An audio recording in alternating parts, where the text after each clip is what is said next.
did. This is the third in our series of Women of Influence, and we've got a great interviewer joining us this evening, Jill Kaplan, and we have a great interviewee. And we think it's so appropriate that you must feel like you're on Broadway. And tourism here with all these lights flashing back and forth and billboards and everything else. So we welcome you, Cristyne, and thanks so much for joining us. Without further ado, we're just going to cut right to the chase and enjoy the evening, everyone. And we will have some time for Q&A afterwards. Cristyne does have to kind of get out quickly, but we'll make sure that you have the contact information in case you have any questions later on. So thank you so much, ladies, and go for it. Thanks. Thank you. Thank you, Nancy. Thank you, Kathy and John, very much for hosting us today, as well as everybody else for coming out. This is a very special treat for me because I have known Cristyne since almost the first day I started at Crain's over 7 years ago. And I was telling Cristyne that the first time we met, we were at Michael Jordan's Steakhouse. She was beautifully pregnant and carried it off gorgeously and gave me, to this day, some amazing talking points about the history of Grand Central. And it really registered with me in terms of her generosity and her knowledge and her passion for the city and for tourism and for everything that she's doing. And so it is my honor to be able to sit here with my friend and colleague, Cristyne. And so I think we'll certainly really enjoy the discussion today, and we're gonna just kind of, you know, do some building through your career and give a little insight into what started for you and your family, and then open it up, as Nancy mentioned, for questions. So take us, you know, maybe back a little bit to the early years of Cristyne, and you're a New Yorker, people that were in your life, you have siblings, your folks, you know, your mom worked inside the house, outside the house. Give us a little bit of insight around your beginnings. Do you need this for the camera?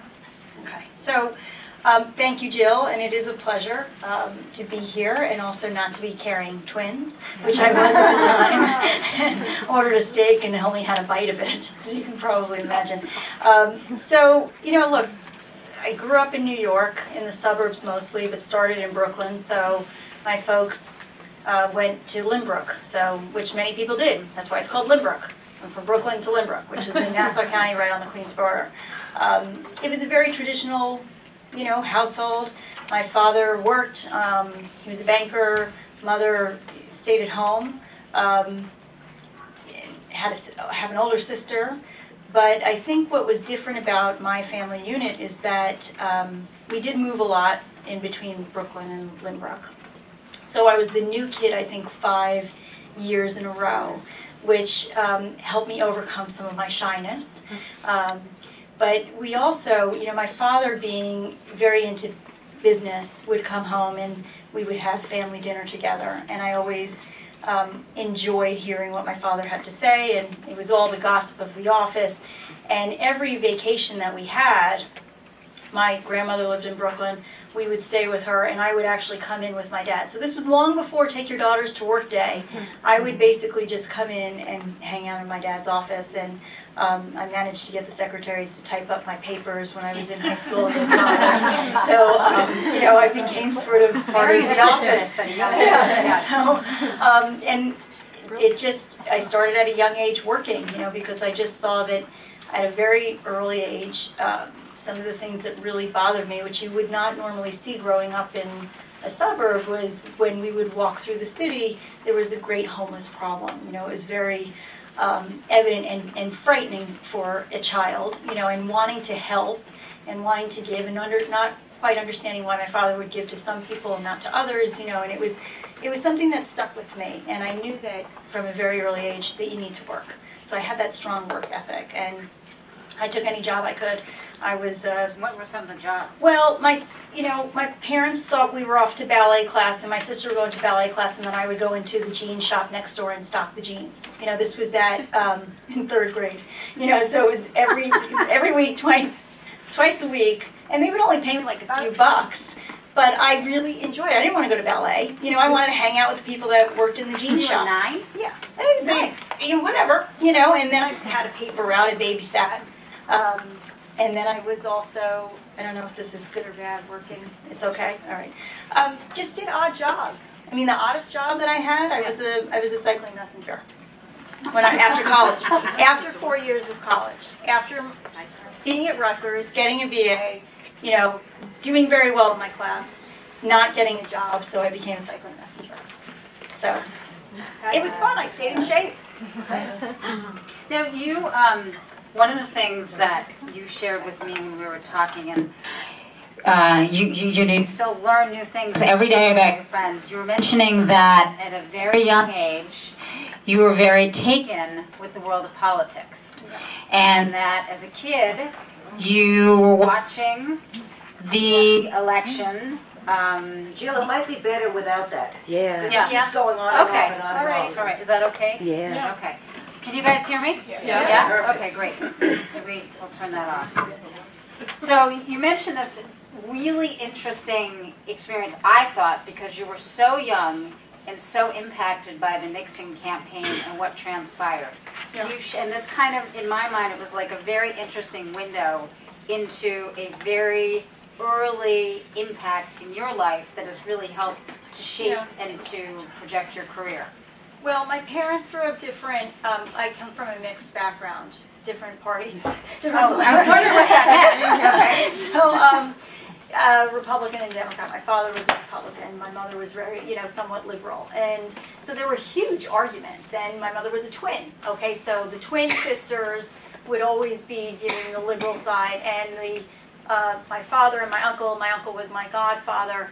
They were hardcore Republicans. And my God, the fighting and the debating, it was like, I'm shocked the cops didn't come, okay? Plates flying and the whole bit. So it was the Nixon, and I think it was the McGovern race. I mean, I was just a kid, but I remember watching the returns, and they allowed us to stay up late. And I was rooting for Nixon. I thought he was cool because he brought the pandas from China. I mean, I'm 7 years old. That to me, that was great. We went to the zoo to see the pandas and the whole bit. And then I just remember when he resigned. I remember, to this day, I remember sitting, crisscross applesauce on the floor in my living room watching the TV and hysterically crying.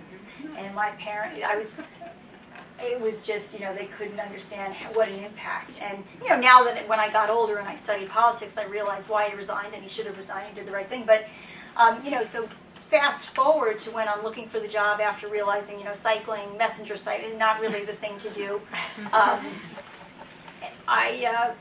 This was before 9/11, so my colleagues here from Nicholas and Lence, who are much younger than I am, will not understand this concept. But you could go on the Hill and take a stack of resumes that you copied from Kinko's, right, and go from door to door to door to door, and not have to go through security and go to every congressman and every senator and put your resume down right after college, right? Can you imagine?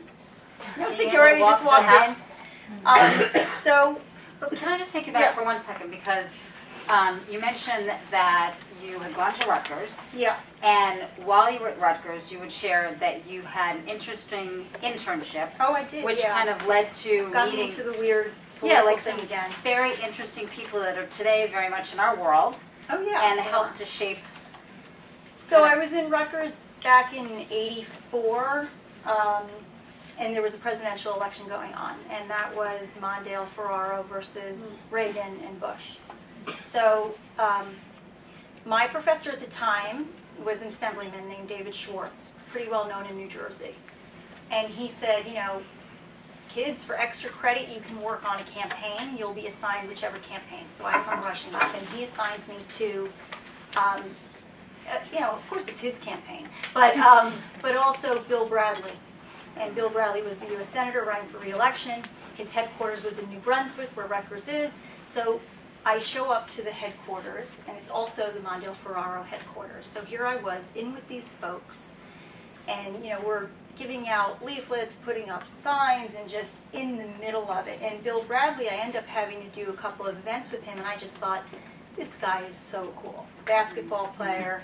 He's really smart, and he won. Did he give you a lot of his time? I mean, did you really for feel an like... intern, believe it or not, he spent a fair amount of time in the office, and That's what it sounds like. had us go to events. But then also, Mondale and Ferraro also came to that office because New Jersey was a battleground state. So, and I was very excited because she was from Queens, she was a woman, I knew of her political background, so I thought this was terrific. And obviously, you know, that campaign did not do so well. I think, you know, they only won one state, which was Minnesota, and actually there was potentially going to be a recount, and Reagan said, you know what, let them have Minnesota, I don't need to win 50 states. So that's where I got my bug for campaigns. And then, as I was telling you, I put my resume out, so I get a phone call from a woman named Helen Bentley. She was a congresswoman from Baltimore, tough as nails, Battleship Bentley they call her. She's turning 90 next week. I'm going to her party. And she was the maritime editor for the Baltimore Sun before she got into politics. And the reason why she was the maritime editor of the Baltimore Sun is because she went to the Sun to get a job. They knew she was a great writer, but they figured, let's put her on the ports. She'll last a week, okay? Not only did she last beyond a week, she became the editor of the Baltimore Sun, and then she was so First female editor, and she was so well regarded in her field of breaking news that President Nixon, coincidentally, appointed her to be Federal Maritime Commissioner, the only woman in his cabinet. So she was breaking glass ceilings. And then she ran for Congress, and that's where I came in, and I became her scheduler, which meant scheduler, driver, party planner, personal secretary, take the laundry, the whole bit. But I loved it, loved every second of it. Got to know Baltimore. It was frightening driving around with her because she would sit in the front and scream at you. Fantastic woman.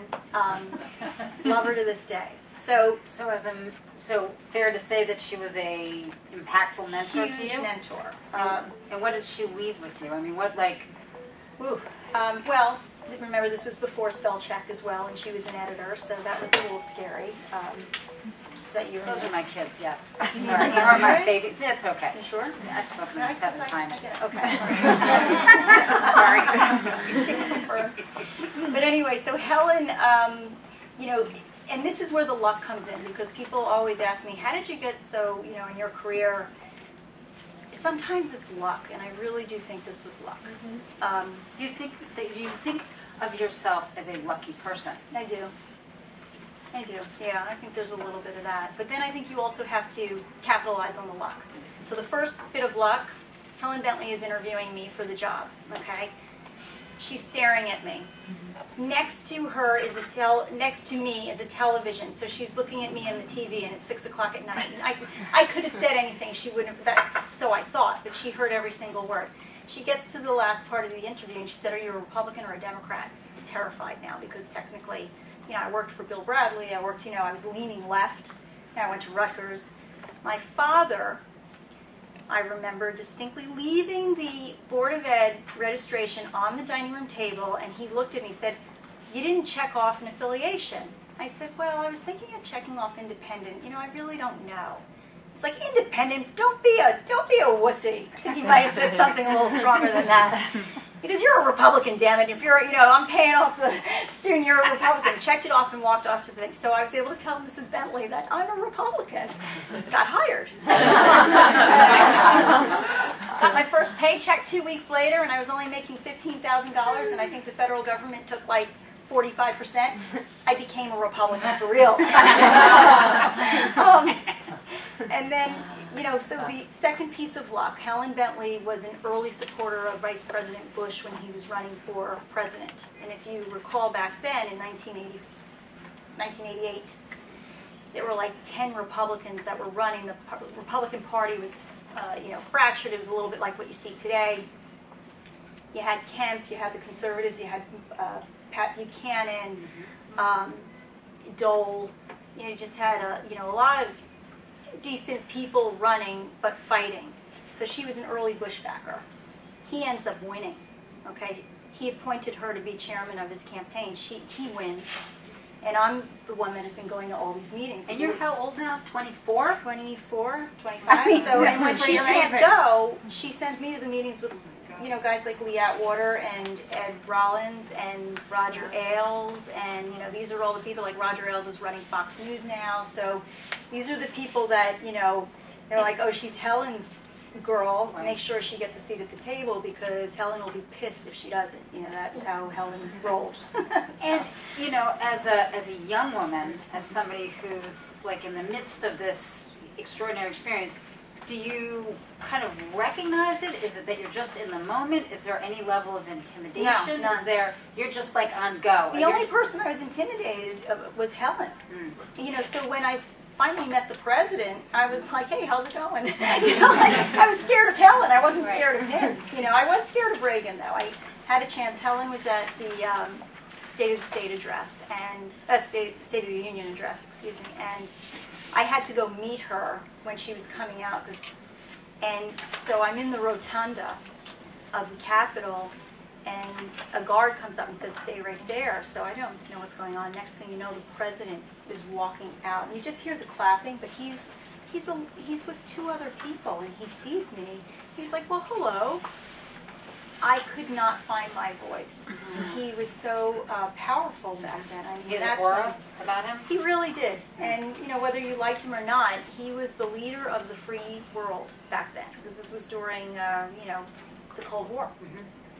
But Helen got me through all of that. I told her that I met him. And then she wanted me to get over my fear, so she invited me to a state dinner.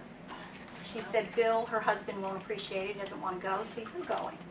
And it was with the Italian prime minister, and because my last name's Latigano, she's like, I'm not Italian, you've got to go. So it was a lot of fun. And I'm sitting at the table, and Nancy Reagan's there, and the president, and I'm like, I got over my fear very quickly. Had a couple of glasses of wine. So now you're 24, 25 years old. Yeah. And starting to feel a little bit of DC burnout? Yes. Is that fair to say? Well, after Helen, after the president won, I was lucky to be able to work for the NRCC, which is the National Republican Congressional Committee. So basically it's the RNC, but my job was to oversee whenever the president, the first family, or a cabinet member would be going to visit a member of Congress that was running for re-election. And this was President Bush, and he was very strong about making sure the federal government would not be paying their way during campaign visits. So I can recall, I would go and make sure that the finances for the campaign were okay to afford to bring a presidential visit, because every time he would use Air Force One, it would cost at that time about $30,000. So they'd have to wire transfer about 30 grand to the White House to pay for the president's visit. And I can remember being at the bank at like 3:30 with the bank manager looking through a campaign out in Nebraska, and Air Force One is on the phone saying, is the money wired? Is the money wired? Because we're not wheels up until you tell us the money. I'm like, and the bank manager's sweating profusely because they didn't really have the money. He's like, I'll cover it, get the president here. So, oh my gosh, it was a lot of fun. Wow. And I got to see the country. It was really heady for a kid that was 26 and really hadn't really been around too much. What is your family? I mean, was this kind of it was overwhelming fun to your for family? them. They'd get postcards from wherever. They wouldn't really know where I was. It was really before, like, the first cell phone. It was like a valise. Remember? And I remember that. I'm surprised like that the Gordon Gecko, I don't right? think I'm surprised I don't have things like growing out of my head, because you really made it when they gave you the phone. Yeah. And I had the phone, and you could talk on the phone on planes. It was before the FAA figured it out. So I'd be like, hey, Mom, I'm in San Diego. It was really a lot of fun. But what got tiring is, coming home, because the government's also cheap, so they wanted me to do the Saturday night stayover to get the cheap rates. There was also a thing called Saturday night stayover, that air flights were much cheaper if you flew on a Sunday morning. So I'd come home on a Sunday morning, do my laundry, and get on the plane the next day at 6:45 was my next, my flight out. I did that for about a year. That was fun, Yeah. but it was time to come back to New York, so I went. So you headed back, you said, I'm going to go, I'm going to look to further my education, signed up to get a master's at Columbia, spent about 6 months there, is that fair? And then got the call, The call. right? Yep. Tell us about the call. The call was from the Bush campaign. They were running for re-election and they were really not doing well. They're running against Bill Clinton, and they needed help, and they were calling all the folks to come back and work on the campaign. I said, I really don't think so. I'm stuck, I'm in New York. I really want to get this done. I said, unless you have the campaign in New York. And they're like, we're not spending a dime in New York. There's no way we're going to get New York. But we'll give you New Jersey. New Jersey's a targeted race. It's a battlefield race. I went to school in New Jersey, so off to New Brunswick, or actually this time it was Milford, New Jersey. And Milford, New Jersey. I want to see if it was Milford, somewhere in the middle of New Jersey. I worked on that campaign. You worked on that campaign until she shared that she got the second call, which was coming back. Well, the funny thing about the New Jersey race is there was a guy that we shared, I shared an office with. That being? His name is Cristyne. Oh. He was the head of field for the campaign. It was a lot of fun. So what you see on TV is what you get. I mean, that's Chris. That's and, great. The governor. Wow. And he was terrific and did a great job.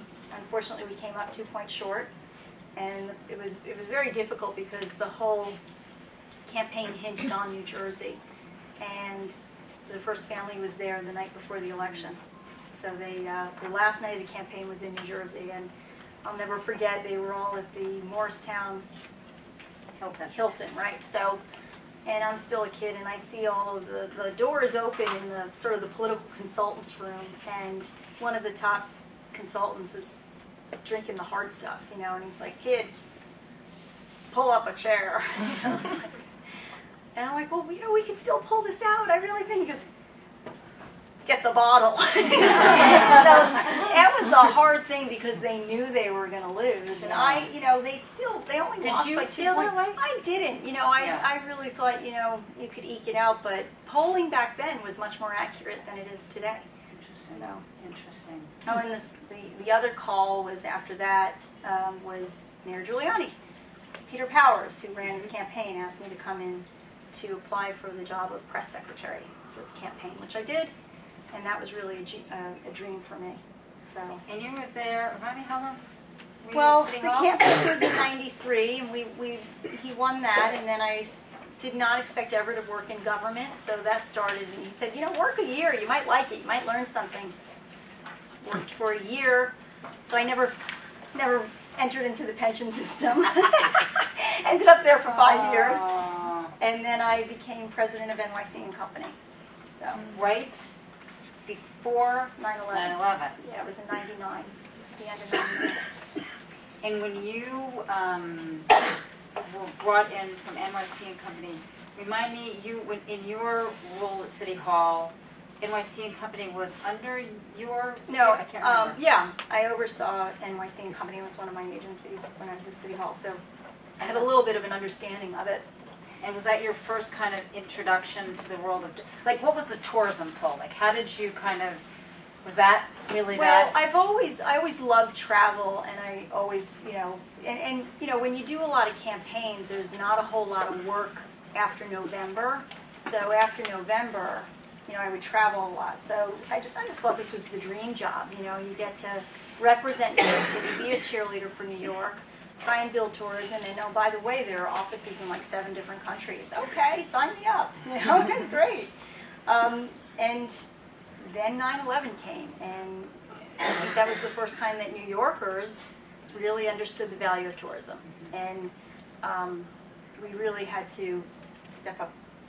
Yeah, and Cristyne is very humble in that, the work that you did at NYC and Company and the team that was there, and I know George is not here today, was really recognized as making all the difference in the world with bringing people back to New York and ensuring a feeling of safety and supporting the community.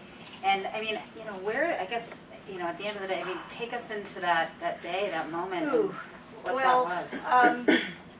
You know, I happened to be down there for a signing. The mayor was supposed to sign the papers to make the Museum of the City of New York.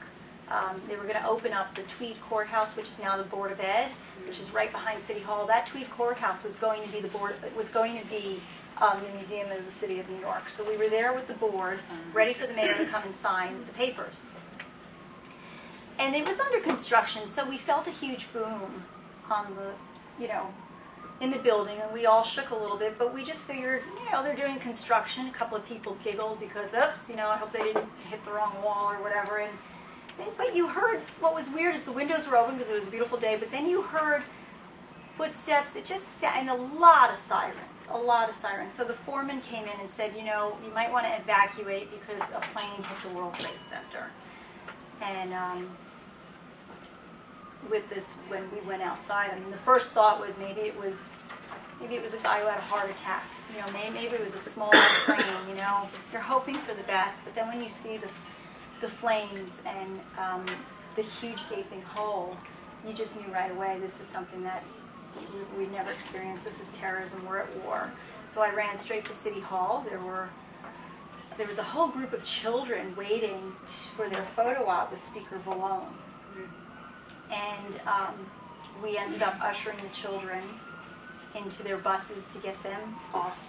And in fact, the gentleman who's running for mayor right now, Joe Lota, his wife Tamara, happened to be there, and she was with Jackie Robinson's wife, Rachel Robinson, because it was the 50th anniversary of the breaking the color barrier, so they started to do the planning for that.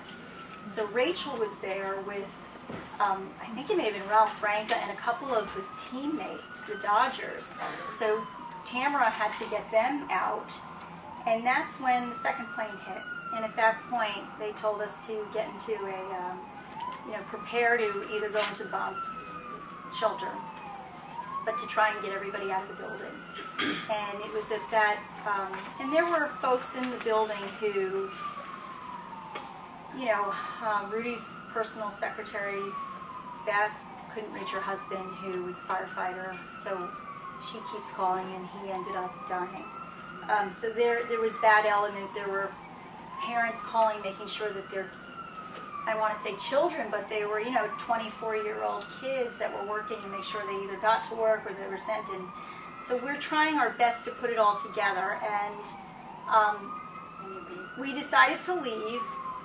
And at that very moment, when I'm on the steps of City Hall, I see the big, huge cloud coming up Broadway. And I'm with J.D. Dapper, who is at that point a Channel 7 reporter. And we both looked at each other, and we just basically embraced, because we weren't sure what it was. I thought it was a nuclear bomb. You know, I'm from the generation where we used to practice to duck and cover under a desk. So I'm expecting this is it. You know, it's going to come, my skin will be burned, and that's the end of it. And then as we were completely enveloped and really couldn't see, I'm wondering why are we still here? And JD said, we should really go, you know, like after we came to our senses. So we started, I don't know what happened, I'm walking towards the north end of City Hall Park, and there's these huge wrought iron gates, and somehow or another construction workers were just throwing people over.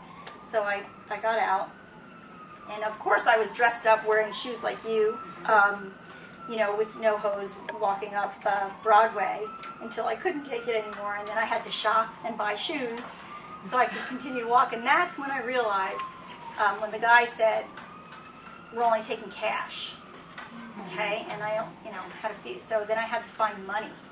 So I had to run, like, at this point, like 4 or 5 blocks to find an ATM in a corner store, and it would only allow you to take $200 out. And then you start to fear, and you're like, where am I going to get the cash? Where are you going to? So because you really, when you were in Lower Manhattan, you didn't really know what else was going on around, you know, uptown. And finally, when I made it into Times Square, My office was right on 52nd Street and 7th. Times Square was a ghost town.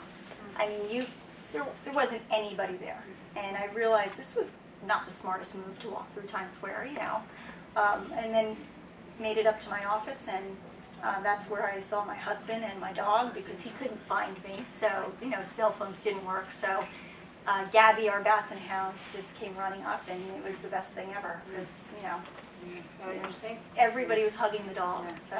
Oh my. And then, you know, you had this enormous task of being able to put the city back together, move it forward, and really, you know, as you said, really it was the first recognition of tourism being such a significant driver to the New York City economy as it is today, as we, you know, we look upon 55 million tourists that will be, you know, coming through these various streets. And so as you led NYC and Company. Well, that night I got a call from City Hall, or the police, and said the mayor wants you at a meeting tomorrow. You know, and we don't know where the meeting is going to be. So it ended up being over at the police recruiting center on 22nd and 3rd Avenue, or somewhere along there.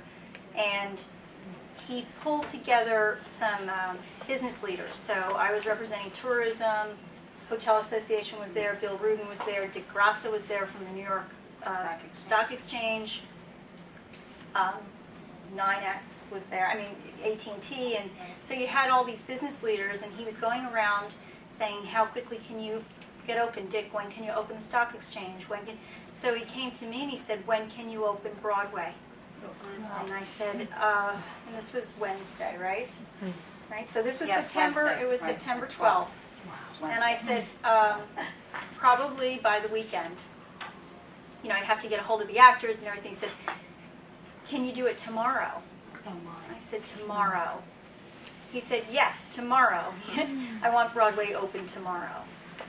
Okay, yes, boss. You know, so ran from there to meet with the unions.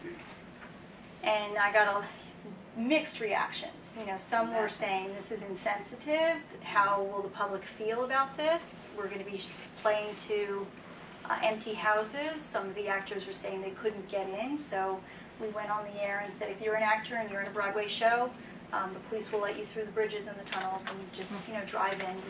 We need the show to go on. And the mayor, you know, he was so eloquent in the way he addressed the public during those days. He explained it that if, you know, Broadway is the unique culture of New York City, right? We created Broadway.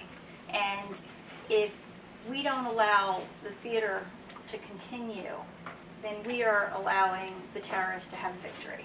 So even if you know, and he said, I don't want it to be empty, so New Yorkers, you're going to have to do your part and fill in the seats. And there were lines and lines of people to buy those tickets, you know, at half price or whatever it was. But the theaters were full, and what was really beautiful is after each show, the actors came out, held hands, and they began to sing God Bless America. And the whole audience held hands with strangers, and we all sang together. And I'll never forget one of the actors that really gave me a hard time afterwards said to me, thank you for making me perform. It was the only way I can give. I tried to give blood today. The blood banks were full. I tried to volunteer. They said they couldn't. This is my trade. This is what I do. And now I have a reason, you know, to work and to help others. Wow. So. That's very powerful. That's very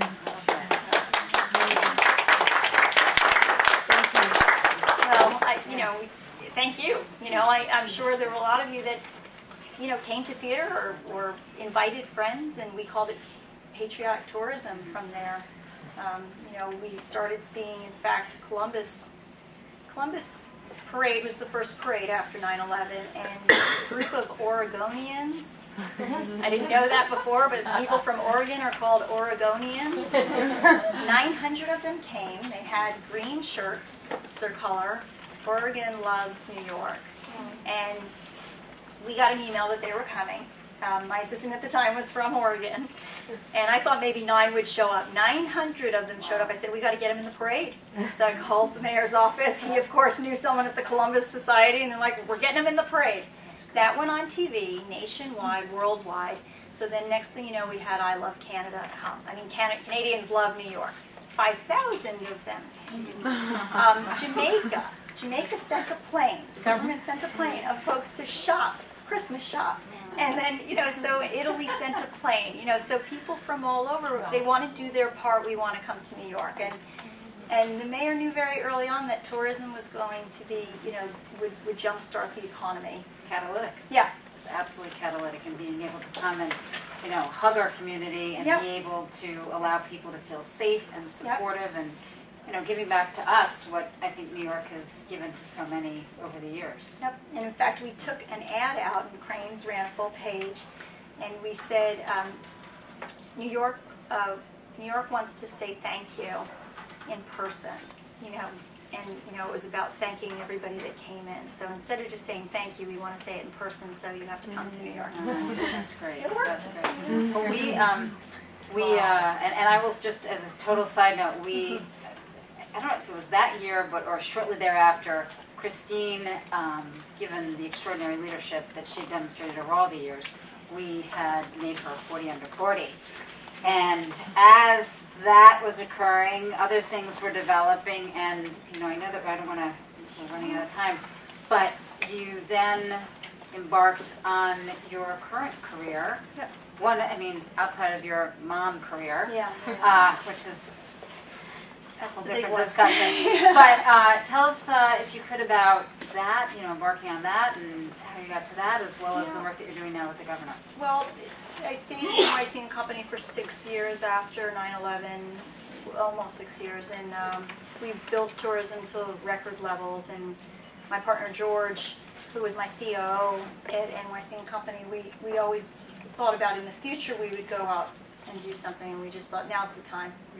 We've checked off just about every box. Let's go out on our own. And we started off a small PR firm, and back in 2007. And today we are. It's still a small firm, but she's growing. But she's very growing by leaps and bounds. I remember I went to the office extension part. It was in 2009 when people were completely contracting, and I was going to a holiday party because Cristyne was taking more space. Yeah, which was a wonderful thing. It's hard to do a new office during a recession, but it also teaches you to be smart in your business and stay lean, and that's what we did. So we represent a couple of a lot. We thought we were going to be doing all tourism, mostly tourism stuff, and we do a lot of that. We do a lot of Broadway stuff, double-decker buses, Statue of Liberty, Ellis Island, United Airlines. But we also do some real estate stuff, so Brookfield and Midtown Equities, and mostly New York. We have a couple of firms outside of New York, folks that want to figure out how to get around New York. Like if a major corporation puts in a new CEO or so, and they're from Atlanta, but they're coming to New York, and they don't know the difference between the Chamber of Commerce or the partnership or the, we just try and help them navigate. And it's been exciting because I think I'm really a tour guide at heart, so now I can help these CEOs get around that. And then just tell us briefly, not that it's a brief discussion, but your work with the governor and that exciting... Governor Cuomo appointed me to chair I Love New York, so that's a statewide tourism effort, and that's been really exciting because he's been spending so much time promoting tourism to New York State. And I remember when he asked me if I would do this, I said only if you're going to be involved. Because I've seen I Love New York for many years, and it used to be so strong and so powerful, and then you saw it just kind of fall apart. And he said, you've got my commitment. So this summer, he launched the Adirondack Challenge. He welcomed the PGA Championship in Rochester. So, the wine tour. He's promoting Taste New York, and just announced today startup campaign. And then you probably saw, I don't know if you saw the New York Times today, but there was a nice article about the new campaign where the subways are going to be wrapped, and it's called the Get Out of Town campaign. So we want New Yorkers, the city folk, to come up to upstate and out to Long Island. So Metro North, Long Island Railroad, subway. So all of the assets are being pooled together in order to help tourism. Because he knows it's a huge economic engine for New York State. So. Well, I have 1,000 other questions, and I know that because Cristyne started at 7 a.m. here in New York, she's starting back at 7 a.m. tomorrow morning, so we want to be able to allow her to, do we have time for one question? No, one I'm quick happy to take a couple of questions. If anyone has a Questions? question. Patty? Given the upcoming mayoral election, do you have any prognosis, prediction for how the city will be impacted, tourist, economics, do you have any sense of that or any? I think New Yorkers have come to have such a level of performance by our city workers, police, that I don't expect that we will be going back to what we were once was the norm. At least I hope not. And I also chair the Broadway Association, so we've had the luxury of having all the candidates come in a very small setting and meet with us. And when Bill de Blasio came in, he was very supportive of tourism. I remember working with him when I was at NYC and Company. So I think, whoever would become mayor really gets it, that tourism means business. I don't think that was the same. I don't think you could say the same 12 years ago or, 20 years ago when the last time there were open elections. So I'm confident that the mayors will recognize tourism as an economic engine. Good to hear. Given that you're by heart a Democrat, did you wind up registering Republican? Oh, yes. You did? Yeah. I told you, you may have missed it, but once I started paying taxes, I registered Republican. I will probably remain a Republican. I just think it's good to try and have a balance. Maybe not so much in New York, but I also explain to people that being a Republican in New York City is like being a left-wing liberal in Ohio. You like your salad. So don't look at me like I have two heads. I was with I Love New York for a year, and it was always a challenge to convince people to look beyond New York City and try to tell people that I Love New York is not New York City but New York State.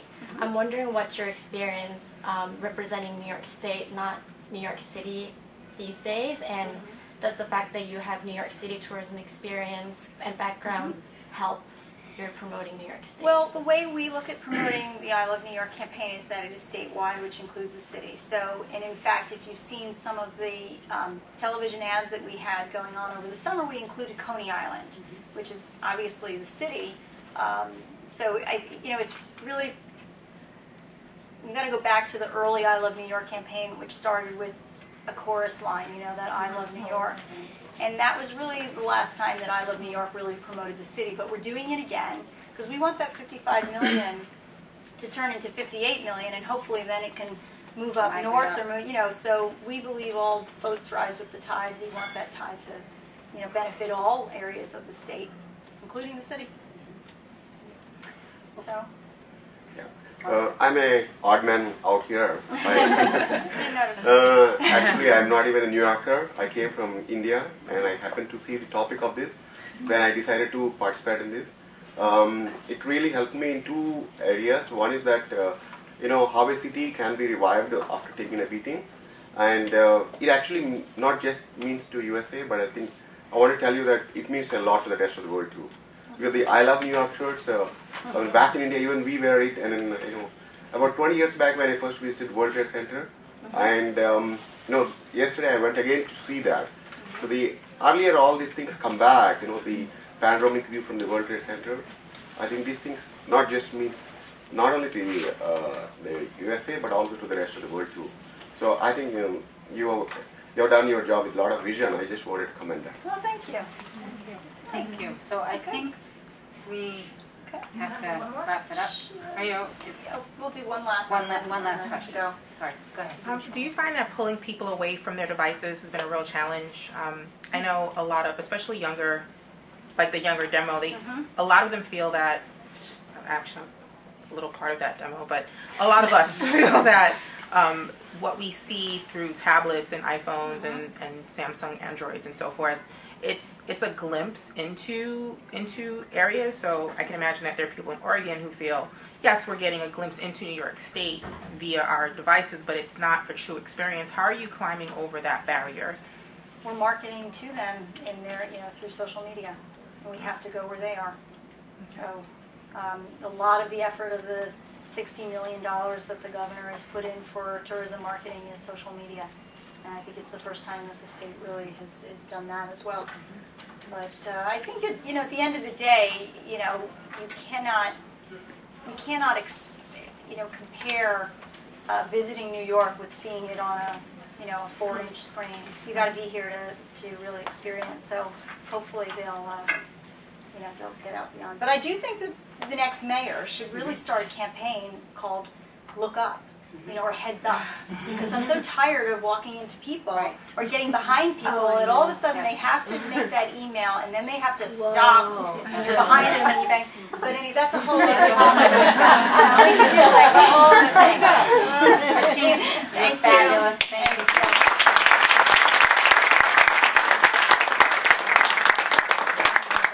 Just wanted to say thank you very much to Cristyne and Jill. Thanks for taking your time, both of you, this evening. I hope you all understand what an extraordinary woman Cristyne is and what she's been through, and learn from some of the things that she told you this evening. We look forward to a lot of more great things coming for you, Cristyne, so don't plan on going to Chicago or anything. No. I'm here now. And Jill, thanks so much for a great partnership with Crain. She's an amazing woman doing great things with Crain.